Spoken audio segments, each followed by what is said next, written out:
Alright, hello everyone, welcome back to another video. Today I'm going to be analyzing the past 3 days that I've missed. Last Thursday, Friday, and then as well today. I'm going to be doing the best job I can to analyze price and talk about what happened. I'm not going to be able to go way into detail because I wasn't watching the NASDAQ on Thursday and Friday because I was doing a trade on Bitcoin, which I will talk about in this video as well. But in general, I'm going to briefly talk about what I did see, and so you can get an understanding of what happened on a day-to-day basis. I will also be doing another video later where I'm going to talk about my weekly review from last week and then my weekly outlook going into this week, which will normally be 2 separate videos. Anyways,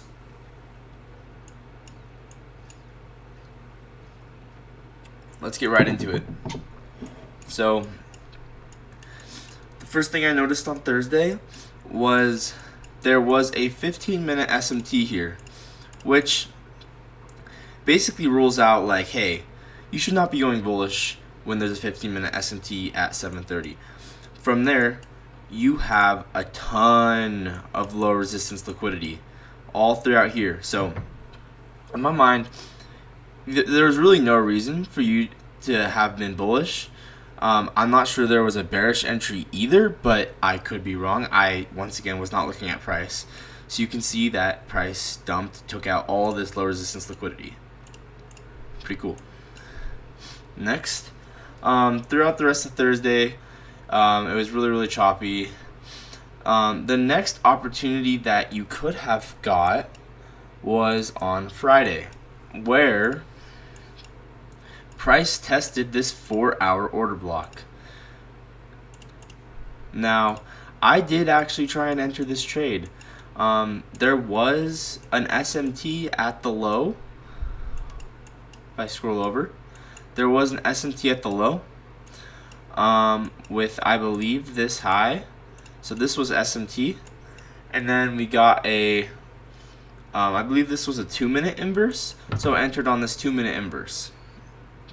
And I can't lie, I got stopped at break even. I mean, if I hadn't moved my stop to break even, this would have likely been an amazing trade. You can see these are not exactly relatively equal highs, but this is the clear draw on liquidity. So this would have been a great place to take profit. And if you hadn't moved your stop to break even, this would have been a fantastic trade.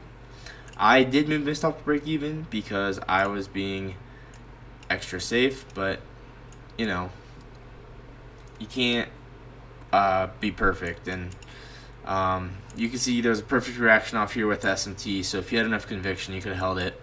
But for me, we were in a downtrend. This trade was not really worth it, and I felt like even right after I took the trade, I actually regretted it. I was thinking to myself, why did I enter this in a downtrend? It probably wasn't worth it. Even with the perfect reaction in SMT, I would still consider it an A- or a B+ setup. So I don't think this would have been the most optimal trade to have taken, but it would have worked. At the very least, break even. Sweet. Now, let's pull back out the hourly chart. So this looked to be like a market maker buy model, but it was a false market maker buy model. So what I mean by a market maker buy model is basically a market maker model pushes into a key level. In this case, this was a 4-hour order block, and you would expect, okay, now it's going to come out and take all this liquidity. But it was fake market maker buy model, and it kept pushing lower.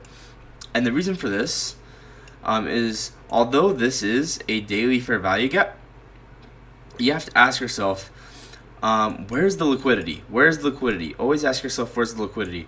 The liquidity is down here. Look at all of this. All of these lows want to get taken out, right? And so going into the next couple days, it would make a lot of sense if at the very least these relatively equal lows got taken out, and then maybe this low, but at the very least these two lows, and now there's a lot more liquidity up here. So maybe We get a temporary push up. Maybe we don't. But either way, we have liquidity on both sides. You can see there's liquidity here and there's liquidity here. So it's going to take some more analysis to figure out where it's going to go after. Then on Monday. Monday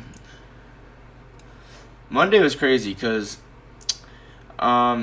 if you understood the draw on liquidity, you should have been bearish.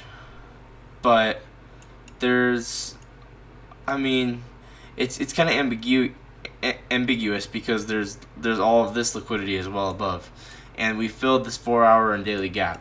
So today was a more difficult day for sure. But let's say that you were bullish, just hypothetically, right? This is the crazy thing. I'm going to mark out all of the 4-hour key levels that I think are significant, okay? Specifically, top of this order block, top of this order block,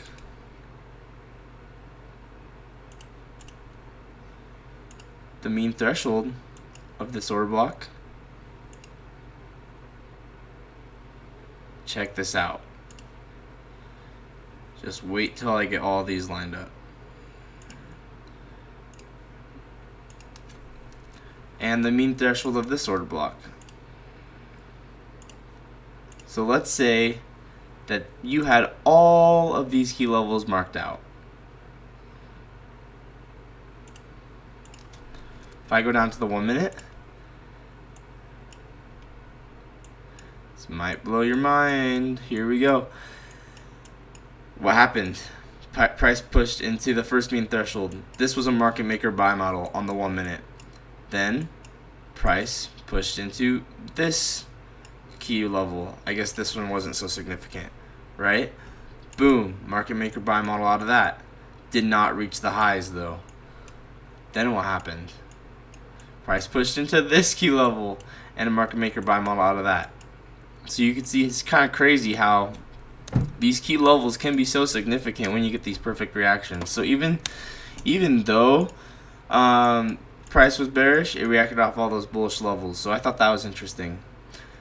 Now I want to talk about my Bitcoin trade that I took, which I think was beautiful. I didn't see anything special on NASDAQ, and I didn't see anything special on NASDAQ, but this Bitcoin trade looked really, really nice. You can see if I zoom in here, there was this 1 hour gap going into Thursday, and it also had this perfect manipulation move up, and I'm like, wow, if we could get a push into this mean threshold, that would be awesome. So I had this marked out, and I also had OTE marked out, right? So here you go. Here's OTE. Now watch this. If I zoom in, look at the candle bodies. They perfectly respect that mean threshold. And look at there. The wick perfectly respects OTE. If I zoom in,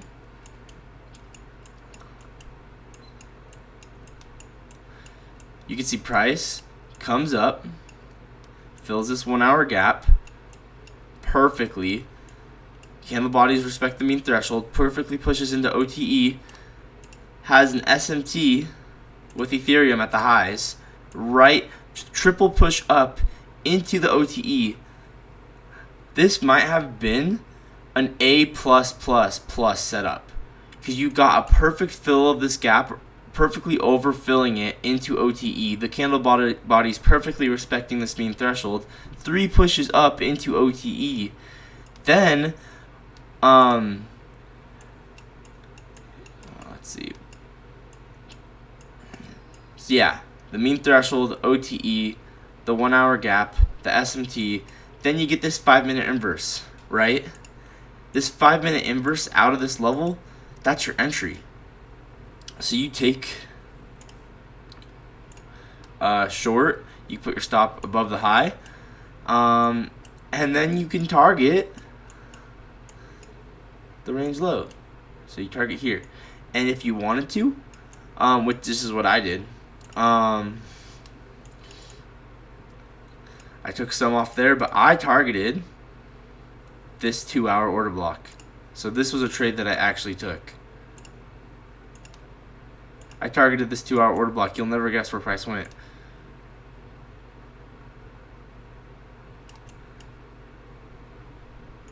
Right to the 2-hour order block. Boom. I mean, my trade wasn't 9-1. I had my stop loss a little higher because I knew it was going to be a bigger trade, but I had a 5, probably like 4 or 5-1. So I'm pretty sure that's right. I might have scaled through here, so it might not have been exactly 5-1. It might have been a 3-1, but it was still an awesome trade. And then I'll talk about one more thing on Bitcoin. The same thing happens right here with this 1 hour gap. Check this out. 1 hour gap.